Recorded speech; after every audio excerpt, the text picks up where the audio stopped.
bẹ́ẹ̀ ni a dúpẹ́ pé ẹ̀ ń gbọ́ wa nílé iṣẹ́ Premier FM 93.5 ní báyìí mo mọ̀ pé ẹ̀yin múmìnì àti múmìnà ẹ ti jókòó ti rédíò yín láti jọ gbádùn ètò Nurul Islam tí àwọn ọmọ olóògbé Elizabeth Babatunde ti ìlú ní àdúgbò Gomboro ní Èrúwà tí wọ́n sanwó fún ẹ máa bá wa bọ̀. A'udhu billahi minash shaitanir rajim. Bismillahir rahmanir rahim. Alhamdulillah wassalatu wassalamu ala rasulillah.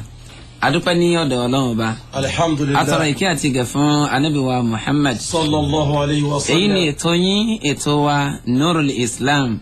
Láìṣe àní-àní ẹ ti ń retí wa tipẹ́tipẹ́. Bá a ṣe gbà wọlé lálẹ́ yìí ara látún fi dá lálẹ́ tó ní lágbára Ọlọ́run Ọba látàrí wípé oṣù Dhul-Hijjah ó ti ń kalẹ̀kùn báyìí. Tá bá wo ojú ọjọ́ tá wo sánmà a rí pé oṣù Dhul-Qa'dah ó ti di 3 ó dín 27 alẹ́ yìí ó ti yí padà ó ti di 28 báyìí léyìí tí ń túmọ̀ sí wípé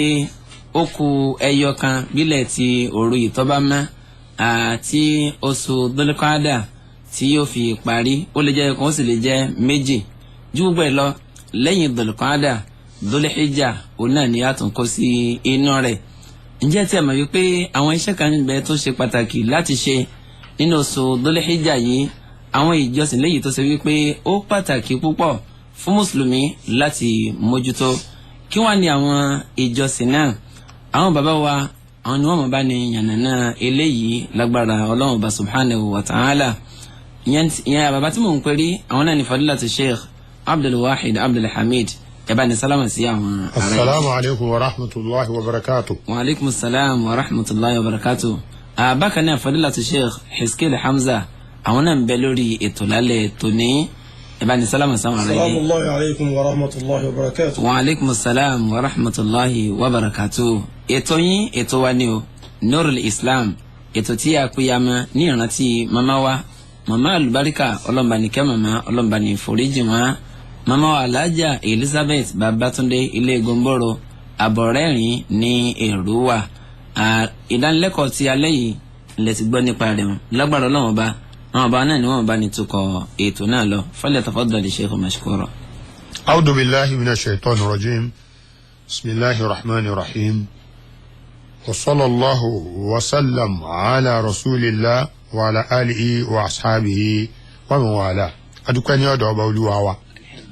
Lẹ́yìn náà ni a tún tọrọ àlékún kí a ti gẹ ọba Olúwa wa fún ànábì wa òjíṣẹ́ ńlá Muhammad sallallahu alaihi wasallam. Àwọn bí ọba Olúwa wa ọdún léyà tó ti fẹ́ máa kalẹ̀kùn tó ti fẹ́ wọlé dé gújẹ̀ yìí jọba aláyọ̀ àtàlàáfíà ara. Gbogbo àwọn ájà tó ti wà nílẹ̀ mímọ́ iṣẹ́ náà bá ní fún wọn ṣe ní àṣẹ pé àwọn tí wọ́n sì fẹ́ gbéra jẹ́ káwọn náà dọ̀n láyọ̀ gbogbo wọn kí wọ́n darí padà láyọ̀ àtàlàáfíà ara. Gbẹ́ni tí ó sì tí ì lọ sájì náà àràfà lọ́bọ̀ dákun fi ṣe sàrà fún wa o lọ́la la hawla wala quwwata illa billah. Gẹ́gẹ́ bí àwọn àfáwà gẹ́gẹ́ bí wọ́n ṣe wí fadlul ashril awwal min shahri Dhul-Hijjah ọlá àti àjùlọ tó wà fún ọjọ́ mẹ́wàá ìbẹ̀rẹ̀ pẹ̀pẹ̀ nínú oṣù Dhul-Hijjah tí í ṣe oṣù kejìlá ọdún ìjírà àwọn onígbàgbọ́ òdodo. Gbogbo tó wà nínú ẹ̀sìn Islam ní ọjọ́ nǹkan tó ti ọ̀dọ̀ Ọlọ́run Ọba wá gbogbo ẹ̀ lọ́dẹ̀ ní ètò bákan náà ló ní ẹ̀rí láti inú Al-Qur'an alápọ̀nlé pẹ̀lúpẹ̀lú láti inú súnà ànábì wa Muhammad sallallahu alayhi wa sallam. Nígbà tọ́rọ̀ wá rí báyìí ọjọ́ mẹ́wàá alákọ̀ọ́kọ́ nínú oṣù Dhul-Hijjah ó jẹ́ àwọn ọjọ́ pàtàkì tí ìsìláàmù tó jẹ́ ẹ̀sìn kan oṣù tó ti ọ̀dọ̀ Ọlọ́run Ọba wá tó júwe àwọn nǹkan tọ́lọ́run Ọba fẹ́ ká máa ṣe nínú wọn èyí tó ṣe wípé àwọn ẹ̀san rí tá gbà lórí àwọn sẹ́ẹ̀rí àtijọ́sìn tá a bá ṣe láwọn ọjọ́ mẹ́wàá yìí ó pọ̀ ó tóbi ọ̀gá lọ́lá lọ́dọ̀ Allahu subhanahu wa ta'ala tó dá gbogbo ẹ̀dá ìyẹn làwọn àfáàfin ní fadlul ashril awwal min shahri zilhijja azimu jiddan ọlá tó wà fún ọjọ́ mẹ́wàá alákọ̀ọ́kọ́ nínú oṣù zulhijja ó tóbi gan-an yẹn ni pé ó tóbi pọ̀. bákan náà wasiyamu sunnatun min sunani rasulillah sallallahu alayhi wa sallam ló wá gba àwọn àwẹ̀ láwọn ọjọ́ tá a wí gan fọba olúwa wa ìlànà kan ní nínú ìlànà òjíṣẹ́ ọlọ́run sallallahu alayhi wa sallam tó lálàáfíà tó tún fẹsẹ̀ rinlẹ̀ gbọ̀ngbọ̀n. gẹ́gẹ́ bí wọ́n ṣe sọ zulkaada tí í ṣe oṣù kọkànlá ọdún ìjìrà àwọn onígbàgbọ́ òdodo ó ti ń lọ sí kòńkòńdó ń tiẹ̀ ní pẹ̀lú yọ̀ǹda ọlọ́run èyí tó súnmọ́ ẹnìkan ọjọ́ alákọ̀ọ́kọ́ nínú oṣù zulhijja tí í ṣe oṣù kejìlá ọdún ìjìrà àwọn onígbàgbọ́ òdodo kó bẹ̀rẹ̀ lọ́jọ́ sunday tí ń bọ̀ yìí léyìí tí ń túmọ̀ sí pé tó bá jẹ́ ọjọ́ sunday tí ń bọ̀ yìí ó ń túmọ̀ sí pé ọjọ́ yẹn náà ìní a ti bẹ̀rẹ̀ òǹkà ọjọ́ mẹ́wàá alákọ̀ọ́kọ́ nínú oṣù zulhijja táwọn wí. àwọn nǹkan tó wà nínú ẹ̀sìn islam tó jẹ́ ìjọsìn àti sẹ́ẹ̀rì tá a ti ń ṣe tẹ́lẹ̀tẹ́lẹ̀ iná ni wọ́n fẹ́ ká tẹra mọ́ ká ṣàlékún wọn ní ṣíṣe láwọn ọjọ́ mẹ́wẹ̀ẹ̀wá yìí. bíi kíni o àwọn àtọrẹ àánú ṣíṣe bákan náà ní àlékún ìjọsìn fọ́lọ́run ìtẹramọ́ tìláwà àlùkùránì alápọ̀nlé ìmúrasí ìmáṣe àwọn àdìkáàr èyí tó tọ́ súnà tó bá ṣẹ̀ríà ọlọ́run ọba mu. bákan náà ó ní ìmáṣàánú ọmọlàkejì ká tó wá sọ ìfi àwọn ọjọ́ yìí gba àwẹ̀ fún ọba olúwa wa. nàfílà ìlékún mímọ́ kí àwọn àrùn ọ̀ranyàn fọ́lọ́run lákòókò wọn máa ṣàtúnṣe láàrin àwọn oníjà àti gbogbo nǹkan tó jẹ́ inú rẹ̀ àti mímọ́ gbọ́ bùkátà ọmọlàkejì nítorí ọlọ́run ọba nìkan. tí a bá ní ká mú ẹ̀rí wá lákòókò lọ nínú ọ̀rọ̀ ànábì wa Muhammad sallallahu alaihi wa sallam kan tó ń bẹ nínú Sahih al-Bukhari léyìí tó ṣe yí pé òjíṣẹ́ ọlọ́run sallallahu alaihi wa sallam sọ yí pé ma min ayyami al-amalu salihu fiha ahabbu ila Allah azza wa jal min adi al-ayyam ya'ni al-ashru al-awwal min shahri zilhijja. òjíṣẹ́ ọlọ́run sallallahu alaihi wa sallam ó dojúkọ àwọn èèyàn rẹ̀ tí wọ́n jẹ́ sàábé rẹ̀ lọ́jọ́ ọjọ́ kan ó wá ń ṣe é lálàyé fún wọn yìí pé kò sí ọjọ́ kankan nínú àwọn ọjọ́ ilé ayé tó ṣe yí pé ṣíṣe àwọn sẹ́ẹ̀rí fọ́lọ̀ nínú wọn ọlá jùlọ tọ́lọ́wọ́n ọba tó tún nífẹ̀ẹ́ sí púpọ̀ bíi ká kún fún àwọn sẹ́ẹ̀rí ṣíṣe àtàwọn ìjọsìn tọ́lọ̀ ń bùkátà lọ́dọ̀ wa láwọn ọjọ́ mẹ́wàá tí máa ń wà níbẹ̀rẹ̀ pẹ̀pẹ̀ oṣù zulhijja. qalu ya Rasulullah nígbà tí àwọn sàbí ànábì wa Muhammad sallallahu alaihi wa sallam gbọ́ eléyìí wọ́n lápè ó òjíṣẹ́ ọlọ́run wal jihad fi sabilillah kódà kákó sójú ọ̀nà ìjagun lójú ọ̀nà ẹ̀sìn ọlọ́run ọba yìí kákó sójú ọ̀nà jihad tá a mọ̀ pé ládàá rẹ̀ ọ̀gàdàbú ọ̀pọ̀ rẹpẹtẹ fẹ́ni ọba ṣe níwájú ọlọ́run bá a kó sójú ọ̀nà jihad fi sabilillah ṣé ọlọ́run ò tún nífẹ̀ẹ́ sí yẹn tó ká kún fún àwọn sẹ́ẹ̀rí àti ìjọsìn láwọn ọjọ́ mẹ́wàá ìbẹ̀rẹ̀ pẹ̀pẹ̀ oṣù zulhijja ṣe ẹ̀san rẹ̀ tó wà níbi ká kó sójú ọ̀nà jihad fi sabilillah kò tó ẹ̀san rẹ̀ tí ń bẹ níbi ká kún fún àwọn sẹ́ẹ̀rí àti ìjọsìn láwọn ọjọ́ mẹ́wàá ọwọ́ ìbẹ̀rẹ̀ oṣù zulhijja tí òjíṣẹ́ ọlọ́run ọba sọ fún wa yìí. òjíṣẹ́ ọlọ́run ní wal jihad fi sabilillah kẹ́yìn òkó sójú ọ̀nà ìjagun sójú ọ̀nà tọ̀lọ́wọ̀n ọba lánìyàn àti torí ọlọ́run àti kẹ́sìn islam kó lè máa gbòòrò lórí ilẹ̀ ọlọ́run. iṣẹ́ rí lèèyàn ṣe lóòótọ́ ntọ́lọ́wọ́n bá fẹ́ lèèyàn ṣe lóòótọ́ ẹ̀san rí orí rẹ̀ ọ̀pọ̀ lóòótọ́ ṣùgbọ́n kó dàbí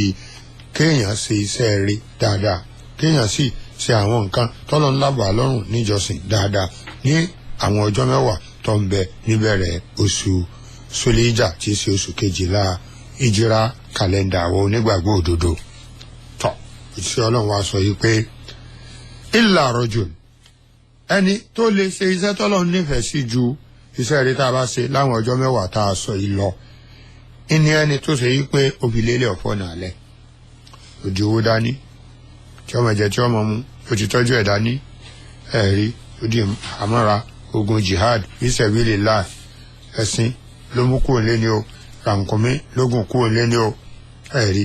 ọbọ sójú ọ̀nà jihad fi sabilillah. Ó sì ṣe jihad yìí nítorí ìtọ́lọ́hún kárakára débi yí pé jihad yìí ló kú sí ẹ̀rí inú jihad yìí ló ti kúkú ṣàhídì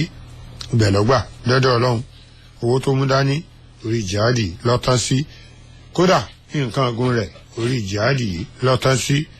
gbogbo nǹkan tó tọ́jú dání gẹ́gẹ́ bí tó lè máa jẹ tó lè máa mú jihad ní gbogbo ẹ̀ bá lọ kò sí kíni kan nínú tó mú kúrò nílé tó bá padà sí ilé gbogbo ẹ̀ ló bá jihad lọ òun gan náà jihad ló bá dọ́dọ̀ Ọlọ́run subhanahu wa ta'ala ẹni tó ṣe jihad tó dérú òpó yìí ó ní in tó ṣe ìlọlọ́run nífẹ̀ẹ́ sí ló sì lájú lọ fún un níwájú Ọlọ́run ju ẹni tó ṣe iṣẹ́ rẹ̀ láwọn ọjọ́ mẹ́wàá ìbẹ̀rẹ̀ pẹ̀pẹ̀ oṣù Sulhijjah táwọn yìí lọ. Èyí ń túmọ̀ sí pé ẹni tọ́lọ́wọ́n bá tọ́ba yí pé kó yé tọ́tẹ̀ra máwọn ọ̀sẹ̀ rẹ̀ ìmọ̀ ṣètọrẹ àánú ìmọ̀ ọmọlàkejì lọ́wọ́ bákan náà ìmọ̀ àgbà àwẹ̀ ìkún fún mímọ̀ ka Kùránù láníyàn títorí tọ́lọ́wọ́n bá bákan náà ni ìmọ̀ ṣe àwọn àdìkáà fọ́lọ́n bákan náà ni ìmọ̀ ṣe àdúà bákan náà ni ìgbà àwẹ̀ láwọn ọjọ́ yìí fọ́lọ́wọ́n ọba bákan náà ni ìtẹramọ́ dáwà gbogbo ẹni tí bá máa ń pèpè sójú ọ̀nà Ọlọ́run ọba máa ń ṣe wá sí òdodo fọmọ aráyé ìtẹramọ́ torí kan nínú jihad eléyìí náà láwọn ọjọ́ mẹ́wàá yìí ó ní àjùlọ fún wa ó sì jẹ́ ntọ́lọ́run ọba nífẹ̀ẹ́ sí púpọ̀ lọ́dọ̀ wa. Hadisi tí ó fi eléyìí rinlẹ̀ ó ní àlàáfíà torí pé a bá nínú Sahih Bukhari bákan náà ní àwọn ọjọ́ mẹ́wàá yìí táwọn yìí a rí i pé ọjọ́ àràfà ọjọ́ àwẹ̀ ló náà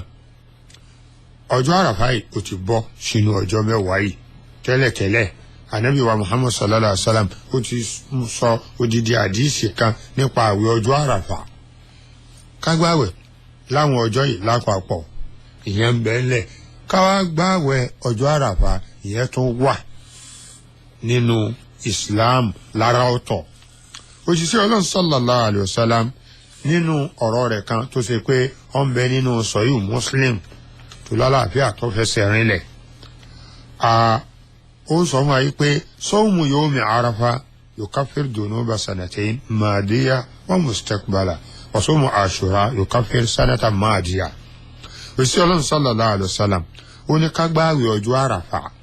tó jẹ́ ọjọ́ tó máa ń ṣe déédéé ọjọ́ kẹsàn-án oṣù Sulhijjah fẹ́ni tí ó bá sí láràfà ọlọ́lá pọ̀ ẹ̀san rẹ̀ tó sì ń bẹ fún yàn lọ́dọ̀ Ọlọ́run tí wọ́n bá gbààwẹ̀ ọjọ́ àràfà ìní wípé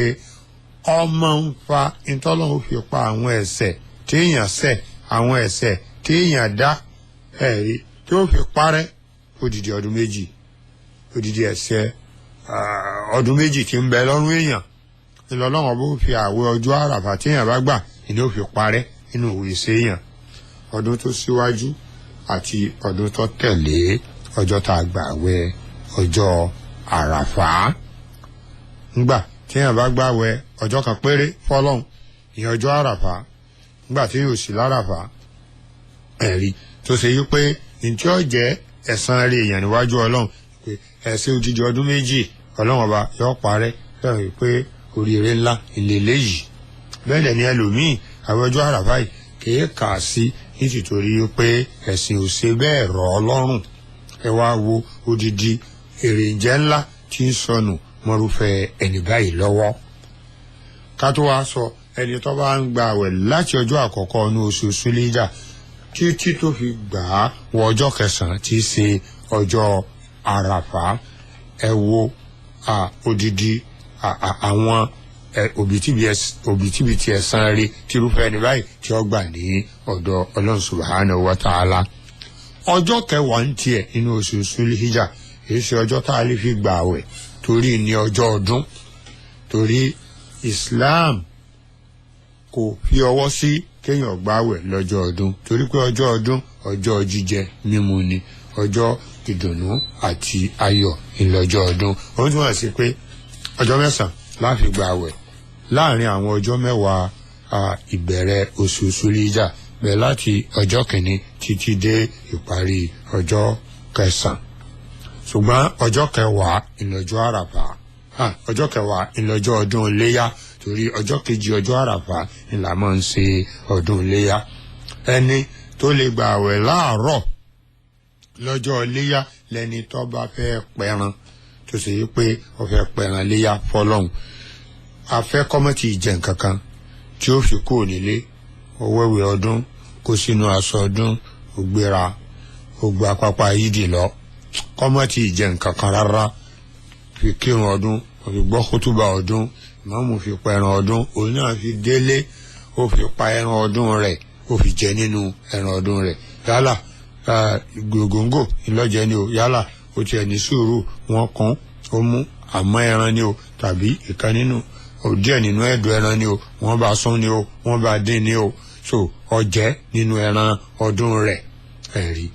ìgbà yẹn ló tó lè máa jẹ oúnjẹ, yálà ìyẹn ló fẹ́ jẹ ni o, ìrẹsì ni o, búrẹ́dì àti tíì ni o, ìgbà yẹn ló tó lè máa jẹun lọ. ṣùgbọ́n ẹni tí ò ságbára àti pa ẹran ọdún fún,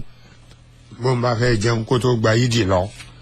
kò sí nǹkan tó burú ńbẹ̀, àfi tó bá fẹ́ kọ́ sí àwọn tí wọ́n pẹran tó ṣe pé àwọn ò jẹun lọ sí yídì, tó ṣe pé ó dìgbà wọn bá darí tí wọ́n bá jẹ nínú ẹran ọdún wọn tí wọ́n pa kí wọ́n tó bẹ̀rẹ̀ sí máa jẹun lọ. so ìdí èyí eléyìí ó jẹ́ ìlànà tó ti ọ̀dọ̀ Ànábì wa Muhammad sallallahu alayhi wa sallam wá. ní àwọn ọjọ́ mẹ́wàá tá a wá wí yìí náà, tó bá ti di pé oṣù Zulikada tí í ṣe oṣù kọkànlá ọdún àwa mùsùlùmí tó bá ti ń parí báyìí, tóṣù Sulhijja tó bá ti lé, ìyẹn oṣù kejìlá ìjírà àwa mùsùlùmí, wọ́n fẹ́ kí gbogbo ẹni tó bá já sí pé yóò pa ẹran, ọjọ́ ọkùnrin ni o, ọjọ́ obìnrin ni o, ọjọ́ ọmọdé ni o, ọjọ́ àgbàlagbà ni o, gbogbo ẹni tó bá ti fẹ́ pa ẹran léyà fọ́lọ́run kó kóra ró nípa fífárun rẹ̀ ni o, tàbí gígẹrun rẹ̀ ni o, gígé èékánná ọwọ́ ni o, tàbí gígé èékánná ẹsẹ̀ rẹ̀ ni, kọ́sàmọ́mù kankan nínú ara rẹ̀, kọ́mọ́sì gé kankan nínú èékánná ọwọ́ àti ti ẹsẹ̀ rẹ̀. Islam ẹ̀sìn ìmọ́tótó ni, ẹ̀sìn tó ṣe yí pé òun ló ṣàlàyé ká ní àfíjú ká ní ìmọ́tótó òní. tí èèyàn bá rí pé irun òun kún, àwọn kan nínú ara èèyàn ni o, èékánná ọwọ́, èékánná ẹsẹ̀ ni o, èèyàn rí pé ó ti tó sáyàn. ẹ̀rí irú àkókò yìí tá a wà, so èèyàn ti lè yanjú ẹ̀. wọ́n jẹ́ kó yé wa lápèjúwe yìí pé Zulikada ó ti ń parí, ó kù ọ̀túnla tí Zulikada ó parí, o lè ti parí rẹ̀, bá sì máa ń gẹrun o lè ti gẹ̀. àwọn irun míì tó wà lára wa bí irun abíyá ni o, kankan ni o, irun ti sàlẹ̀ ni o, tó ṣe pé súnà ni kéèyàn máa sáyàn gbogbo ẹ̀ náà, o lè ti sáyàn rẹ̀ lórí pé ìkànnà rẹ̀ ti gùn, ó kọ̀la ó kọ̀túnla tí Zulikada tí ó parí, yálà irú ìjọ Jímọ̀, ẹ̀rí o lè ti yanjú ẹ̀, irú ìjọ Sátidé tí ń bọ̀ yìí o lè ti yanjú ẹ̀ lẹ̀, o ti lè yanjú ẹ̀ láti sìn náà lọ. ṣùgbọ́n tó bá ti di pé oṣù Sulhijja lé báyìí, abẹ̀rẹ̀ ọjọ́ alákọ̀ọ́kọ́ nínú oṣù Sulhijja, gbogbo ẹni tí wọ́n bá pẹran wọn fẹ́ kó mú kankan nínú ara rẹ̀ wọn ò sì fẹ́ kó gé kankan nínú èékánná ọwọ́ àti ti ẹsẹ̀, ká ilẹ̀ bẹ́ẹ̀ títí tá a fi pẹran ọdún. tó bá já sí pé ó tún ti kún tọ̀ wọ ọjọ́ ọdún ńgbà bá darí yídì, ẹ̀rí ńgbà bá darí yídì tá a pẹran wa tá a jẹ nínú ẹran ọdún tá a pa fọ́lọ́run ọba, o lè gẹrun rẹ̀, o lè gé èékánná ọwọ́ rẹ̀, o lè gé èékánná ẹsẹ̀ rẹ̀. eléyìí ìlànà tó ti ọ̀dọ̀ Ànábì wa Muhammad sallallahu alayhi wa sallam wá òní. so ìdí èyí gbogbo ẹni tó fẹ́ pẹran kó ní lẹ́mìí wípé látijọ́ Sunday lọ lápèjúwe, tàbí pé látijọ́ Sátidé lọ, so èyí tó bá jẹ́ irun ara òun ò ní tọ́ọ̀chì ẹ̀ èyí tó bá sì dé ẹ̀kan náà ọwọ́ àtẹsẹ̀ òun ò ní fọwọ́ kàn láti gé tàbí láti rè tó bá ti kún tó ń rí pé yóò ti kún pọ̀ wọnú ọdún kéèyàn tètè yanjú rẹ̀ nírú ọ̀la àlàmísì tàbí nírú ọ̀túnla jímọ̀ torí ẹ̀sìn ìmọ́tótó ẹ̀sìn oge ilẹ̀sìn Islam èyí sẹ́sìn tó kọ́ ànídọ̀tí tàbí ká máa ṣe pálapàla káàkiri ayé wa nínú nǹkan èyí tó ṣe yí pé a lè wá kóòtù lẹ́rìí kọ́mọ̀ jẹ́ ọ̀rọ̀ ẹnu lásán ní àdìsí kan tó wà nínú Sahih Muslim tí Ànábì wa Muhammad sallallahu alayhi wa sallam tó ń sọ nínú ẹ̀ pé idha ra'aytum hilala zilhijja wa arada ahadukum an yudahi falyumsik an sha'rihi wa asfarihi hatta yudahi. Tí ó bá ti di pé oṣù Sulhijja lé oṣù kejìlá ọdún ìjírà wa mùmìnì tẹ́nìkan nu yín sì fẹ́ pẹran ẹjọ́kùnrin ni ẹjọ́bìnrin ni ẹjọ́mọdé ni o ẹjá àgbàlagbà ni o ẹnu oṣù Sulhijja lé báyìí ní sánmà tí ọjọ́ àkọ́kọ́ nínú oṣù Sulhijja tó bẹ̀rẹ̀ lókùrúgbà tẹ́ ti fẹ́ pẹran léyà fọlọ́hún ẹ̀yà àkóraró kò níbi kẹ́ ẹ mú nínú irun ara yín láti gé tàbí láti fá kẹ́ ẹ sì kóraró kò níbi kẹ́ ẹ mú nínú ìkànnà ọwọ́ tàbí tẹsẹ̀ yín láti gé hátà yudahi títí tẹ́ fi pẹran ọdún tán ẹ pẹran ọdún yín tán ẹ ti free láti gé ìkànnà ọwọ́ láti gé ìkànnà ẹsẹ̀ láti fárun ní o tàbí láti gé ìkan nínú àwọn irun ara yín èyí ni tó jẹ́ ìlànà tó ti ọ̀dọ̀ Ànábì wa Muhammad sallallahu alayhi wa sallam wà lórí eléyìí èyí túmọ̀ sí pé ọlọ́ni wa tasawwadu fa inna khayra zadi taqwa ká máa múra sílẹ̀ di ọdún báyìí tó wá dáa jù ká fi múra sílẹ̀ di ọdún iléyá tọwọlé dé yìí ò ní bẹ̀rù Ọlọ́run inú tí a fi mọ̀ yìí pé o fi bẹ̀rù Ọlọ́run múra lẹ̀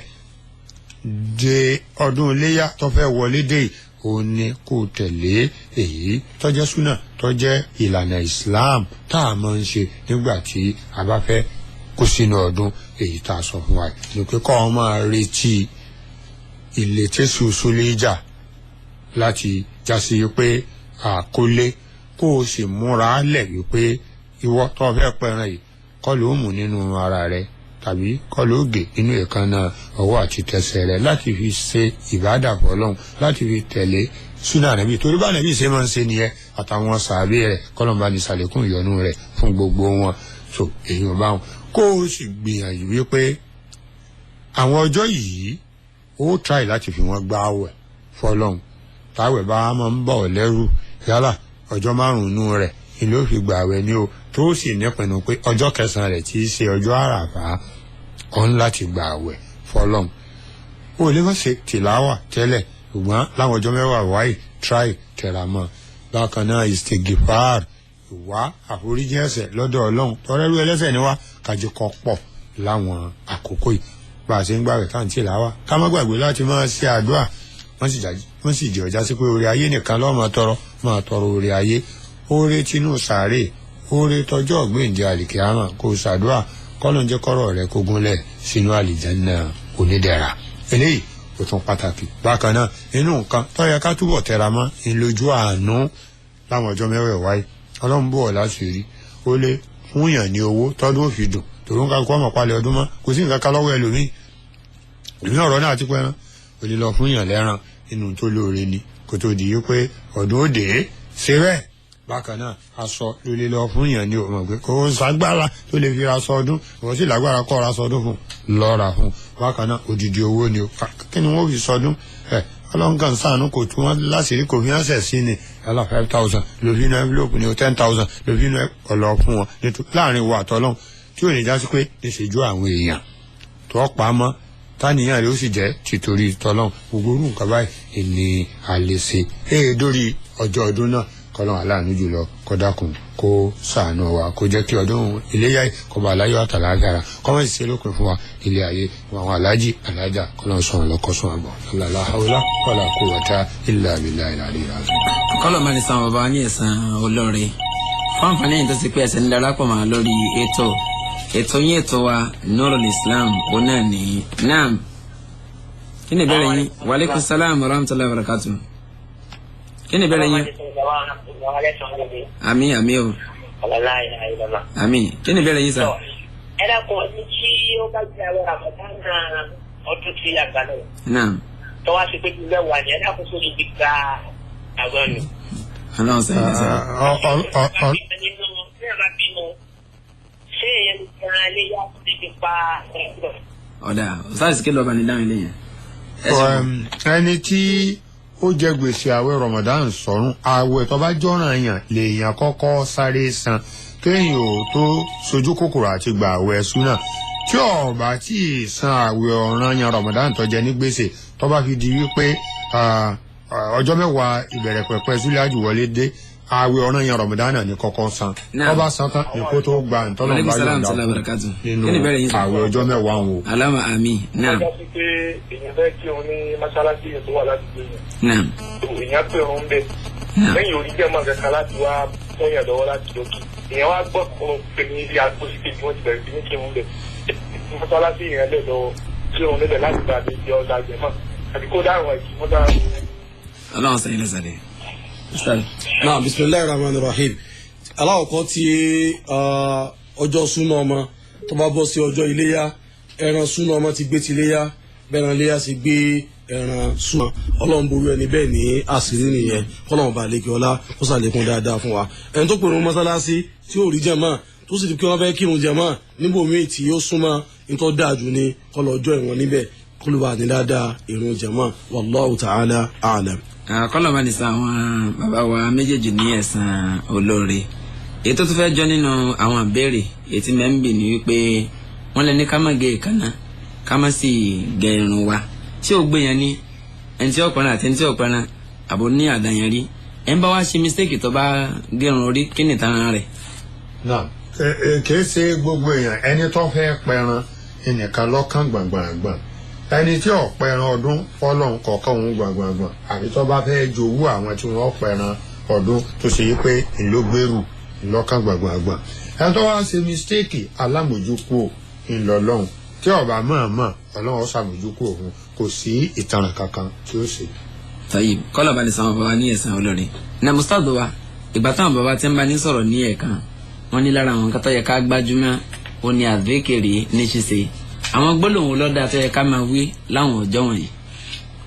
gbólóhùn tí yóò dáa jù lánàbí Muhammad sallallahu alayhi wa sallam tó lóhùn àti àwọn tí wọ́n jẹ́ ànábì síwájú òun táwọn máa ń wí òun náà ní la ilaha illallah wahdahu la sharika lah lahul mulku wa lahul hamdu wa huwa ala kulli shay'in qadir àti irun tó bá jẹ mọ́ bẹ́ẹ̀ wallahu ta'ala a'lam. tó ọlọ́run sọ yín ní ẹ̀san olóore kí ó tó di pé ìpè mí yóò tún wọlé bàbá wa lóòjọ́ ọdún yẹn àwọn nǹkan wo ló yẹ kéèyàn ò sáré ṣe lóòjọ́ ọdún. ní ṣókí kéèyàn wẹ ìwé ọdún tọ́jẹ́wọ́ ẹ̀sùn náà kéèyàn dẹ̀ múra akọ́lá ilá ìlọ́lá wọlé ilham kéèyàn kún fún àdìkárì lọ sí pápá yídì ẹ ò sì dé pápá yídì